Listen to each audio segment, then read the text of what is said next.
Hysteresis loop का छोटा सा टॉपिक है, वो देखते हैं उसमें क्या चक्कर है। हमारे पास ये कर्व बनी हुई है, ठीक है। अब इसके अंदर स्टार्ट में क्या हो रहा है कि हम एक मैग्नेट ले रहे हैं, ये हमारे पास एक सोलेनोइड है, उसके बीच में हम एक मैग्नेट रख देते हैं, इसको बैटरी, इसको एसी सोर्स के साथ लगा देते हैं, ठीक है। अब स्टार्ट में क्या हो रहा है कि करंट, ये वेव फॉर्म है अगर एसी की, करंट इंक्रीज़ होता हुआ जा रहा है। तो करंट जब इंक्रीज़ होगा तो ये करंट है ना इस तरफ, ये करंट की वैल्यू बढ़ती जा रही है इस तरफ को, ये करंट की वैल्यू ऐसे ऐसे बढ़ रही है, मतलब कि इधर को बढ़ रही है ना। तो ग्राफ के ऊपर, क्योंकि करंट बढ़ने से, करंट जब पास करेगा इस पे से कंडक्टर में से, तो ये अपना मैग्नेटिक फील्ड बना लेगा ना। बीच में जो आयरन की रोड पड़ी होगी उसमें से भी मैग्नेटिक फील्ड पास करेगा, तो मैग्नेटिक फील्ड बनने लग जाएगा उसके अंदर, करंट के अंदर भी और रोड के अंदर भी। तो मैग्नेटिक फील्ड जो रोड के अंदर बढ़ रहा है हमने उसको देखना है।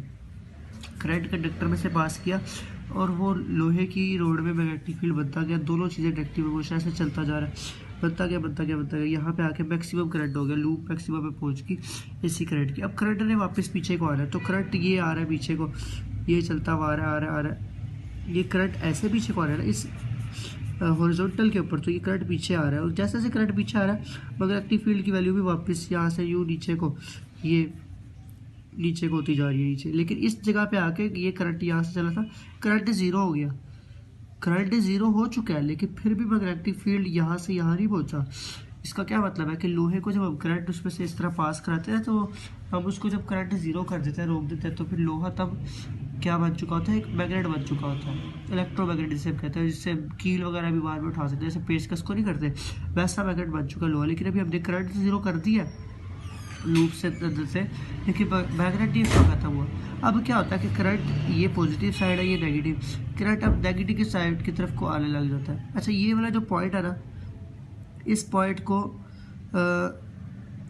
ये कहते हैं रिमेनेंस या फिर रिटेंटिविटी, के कितना ज़्यादा मैग्नेटिक फील्ड वो अपने अंदर स्टोर करके बैठा हुआ है, कितनी देर तक वो अपने अंदर मैग्नेटिक फील्ड को बरकरार रख सकता है, या कितना ज़्यादा बरकरार उसने किया हुआ है, बी की वैल्यू कितनी है, जबकि करंट हम खत्म कर चुके हैं तब भी वी की वैल्यू कितनी है, ये उसकी रिमेंडेंस होती है कि कितने वो अपने अंदर मैग्नेटिक फील्ड स्टोर करके बैठा हुआ है। आयरन का रोड, जैसे आयरन होता है, स्टील और भी हो सकते हैं। तो अगर हम वैसे बात करें स्टील की, तो स्टील जो होता है ना वो अपने अंदर ज़्यादा, उसकी रिटेंटिविटी ज़्यादा है, मतलब कि वो ज़्यादा स्टोर करके बैठ जाता है अपने अंदर। ये बात है कि उसको टाइम ज़्यादा लगता है स्टोर करने में, पर जब वो स्टोर कर ले तो बड़ा पक्का मैग्नेट बन जाता है। तो अब वो स्टील तो वो बन गया। अब यहाँ पे आके करंट अब हम डिक्रीज़ करेंगे, इस तरफ करंट डिक्रीज़, तो करंट जब डिक्रीज़ करेंगे रिवर्स वेव चलना शुरू होगी। अगर यहाँ पे पहले पॉजिटिव था तो अब यहाँ नेगेटिव आ जाएगा और यहाँ पॉजिटिव। तो अब क्या होगा, जो उसके लिए डोमेन बनी होगी मैग्नेट के अंदर, करंट नेगेटिव होने की वजह से वो आहिस्ता आहिस्ता ख़त्म हो जाएगी। ख़त्म होते होते होते तो ये आ गई वो पॉइंट।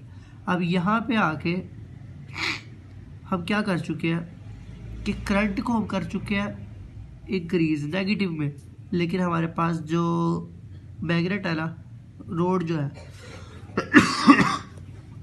उसके ऊपर मैग्नेटिक फील्ड ज़रा सा भी स्टोर नहीं हुआ। इसको कोर्सिविटी कहते हैं। ये लिखा हुआ है, to demagnetise the material the magnetising current is reversed, उसको पीछे ले आते हैं, रिवर्स कर देते हैं, and increase to reduce the magnetisation to zero, और रिवर्स में उसको इंक्रीज करते थे करंट को, जहाँ तक के मैग्नेटाइजेशन जीरो हो जाती है।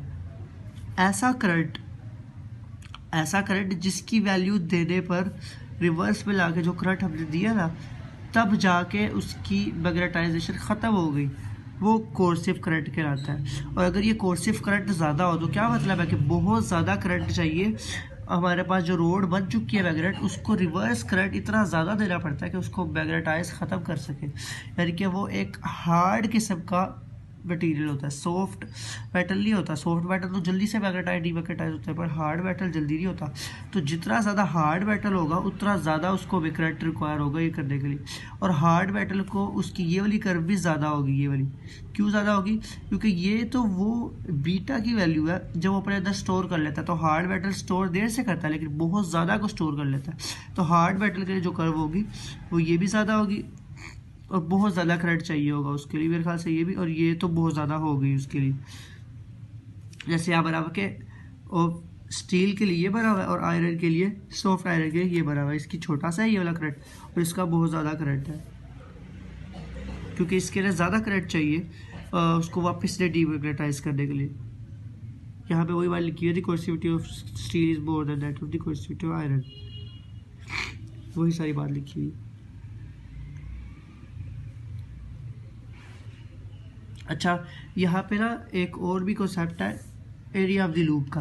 ये जो एरिया है ना लूप का, इसके अंदर असल में जब यहाँ पे हम आ जाते हैं इस पॉइंट के ऊपर, ये वाले पॉइंट के ऊपर, तो यहाँ पे है हम क्या कर चुके हैं, करंट को जीरो लेके मैग्नेटाइजेशन उस पर है, फिर हम क्या करते हैं करंट को नेगेटिव में चला देते हैं। तो जब करंट उसमें से पास करके यूज़ हो रहा होता है ना करंट, जब करंट कोयल यूज़ कर रहा था, और यूज़ कब करेगा कि इसके अंदर मौजूद मैग्नेट जो है वो अपनी मैग्नेटिक फील्ड बना के बैठा हुआ है, और जब करंट पास करेगा तो वो अपनी मैग्नेटिक फील्ड ऑपोजिट डायरेक्शन में बनाएगा, दोनों टकराएगी, एक दूसरे से लड़ेगी, रेजिस्टेंस पैदा होगी, वो रेजिस्टेंस का लॉस होगा। वही तो जो एनर्जी लॉस होती है उसको हिस्टैरिसीस लूज करते हैं, और वो जो फ्रिक्शन का लॉस होता है due to their magnetic fields, उसको हिस्टैरिसीस लॉस कहते हैं। और जो एरिया जितना ज़्यादा होगा, मतलब क्या कि उतनी ज़्यादा कोयल को एनर्जी या फिर फ्रिक्शन को या ऑपोजिशन को फेस करना पड़ा है, तो वो एनर्जी जो होगी ये कर्व उस एनर्जी, इसका एरिया उस एनर्जी को जाहिर करेगा। अब हमें पता है कि जो सॉफ्ट मटेरियल होता है वो जल्दी से मैग्नेटाइज डीमैग्नेटाइज होता है, उसमें लॉस कम है एनर्जी का, और उसको यहाँ पे उसकी कर्व का एरिया भी कम है। लेकिन जो हार्ड है मटेरियल जैसे स्टील है वो देर से मैग्नेटाइज होता है, पर मैग्नेटाइज हो जाए तो देर से ही ख़त्म होता है। उसको मैग्नेटाइज करने में भी ज़्यादा एनर्जी रिक्वायर है, और उसको लॉस करने मैग्नेटाइज को ख़त्म करने में भी ज़्यादा एनर्जी रिक्वायर है। क्लियर। अब यहाँ पे अगर हम आगे इसकी कर्व की बात करें तो यहाँ से करंट हम नेगेटिव में ले गए थे, और इसकी जो मैग्नेटाइजेशन है वो खत्म हो जाती है, यहाँ पे हाफ साइकिल कंप्लीट। अब आहिस्ता आहिस्ता नेगेटिव में और वो इंक्रीज होगी, तो वो इंक्रीज होते होते होते अब नेगेटिव में उसकी मैग्नेटिक फील्ड बन जाएगी, और इस पॉइंट के ऊपर आके फिर क्या होगा कि हम दोनों चीज़ें बढ़ चुकी है, सैचुरेशन हो चुकी है। सैचुरेशन क्या होती है, मैक्सिमम वैल्यू, पहले जीरो से जब मैक्सिमम वैल्यू हम रीच करते हैं, ये भी एक मैक्सिमम है, ये भी एक मैक्सिमम है, फिर उसके बाद हम करंट को वापस इंक्रीज करना शुरू करेंगे, तो आहिस्ता आहिस्ता आहिस्ता आहिस्ता इधर आएगा।